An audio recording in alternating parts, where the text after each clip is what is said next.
Collection একটা হবি, এটা world wide খুব রিকগনাইজড একটা হবি। বিশ্বের বিভিন্ন দেশে এটাকে আরও একটু অর্গানাইজড ওয়েতে করা হয়, আমরাও চেষ্টা করছি একটু অর্গানাইজ ওয়েতে করার।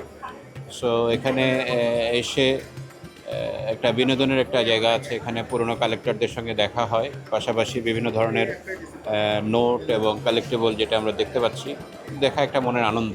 এটা একটা কালেকশন, ফুল কালেকশন, বাংলাদেশের যত all kind of coin available. উনি অনেক পরিশ্রম করছে করে এটা নিজে ম্যানুয়ালি বানাইছেন।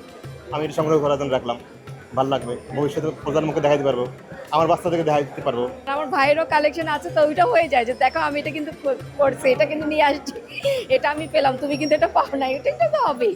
এটাও একটা মজা, আমার কাছে মনে হয় এটা একটা আলাদা একটা মজা ভাই বোনদের মধ্যেই আছে। পয়সা টাকার নতুন নতুন পুরানো আমলের গয়নার কলম আর বেল। অ্যান্টিকের প্রতি মানুষের দুর্বলতা, যে সংগ্রহ করে না তারও একটা দুর্বলতা আছে আর কি। সেই ক্ষেত্রে আর কি সবাই খুশি হয় আর কি, যা জিনিসপত্র আনলে, পুরাতন জিনিসপত্র দেখলে একটা নস্টালজিকের একটা ইয়ে থাকে আর কি, পুরাতন স্মৃতির কথা। দেখা গেছে কেউ জড়িত না, তারপরও অল্প অল্পতে ইয়া হয় আর কি, আবার শুরু করার একটা উদ্বুদ্ধতা থাকে আর কি। সংরক্ষণ যদি করতে পারি আমাদের ঐতিহ্যগুলোকে, এটা আমাদের কাছে অনেক মূল্যবান। এই জিনিসগুলো, এগুলো আমরা আসলে খুঁজলে এখন পাওয়া যায় না, যেটা আমরা এই মেলার মাধ্যমে বা এটার মাধ্যমে আমরা দেখতে পাচ্ছি। বা আমাদের বাচ্চারা, আমাদের এই জেনারেশনগুলোতে তো আমরা যা দেখেছি ওরা তো এগুলো দেখে নেই, তো ওদের জন্য এই জিনিসগুলো নতুন।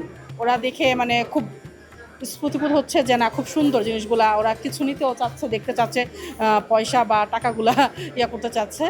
তো দেখতেছি ভালোই লাগতেছে, খারাপ না সব কিছু মিলিয়ে। এন্টিক্সের দিকে ঝোঁক মানুষের, যে কোনো জিনিসই একটা টাইম পিরিয়ড পরে এটা এন্টিক্সের খাতায় এরকে নাম লেখানো হয়। আসলে ব্রিটিশ আইন অনুযায়ী 100 বছরের উপরে যে কোনো জিনিসই এন্টিক্স।